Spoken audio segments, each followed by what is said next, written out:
ربنا سبحانه وتعالى زي ما قلنا أراد لهذه الأمة أمر رشد يعز فيه أهل طاعته ويهدى فيه أهل معصيته.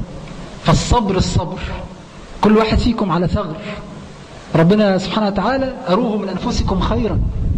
الرفق في دعوة الناس، الرفق الرفق الرفق. ما نزع الرفق من شيء إلا شانه، أي شيء حتى الدعوة. وما وجد في شيء إلا زانه. الرفق الرفق الرفق. وقال صلى الله عليه وسلم لعائشة: يا عائشة إن الله رفيق، رفيق يعطي على الرفق ما لا يعطي على غيره. فالرفق الرفق. وفي نفس الوقت ارفعوا رؤوسكم بإيمانكم، حدش مسك عليكم ذلة ولا رؤوسكم عليها بطحة. أنتم أعلى الناس قدرا ما التزمتم بشرعة الله سبحانه وتعالى ومنهاجه. حافظ على ذلك، أن تستعلي بإيمانك وفي نفس الوقت أن ترفق بالناس.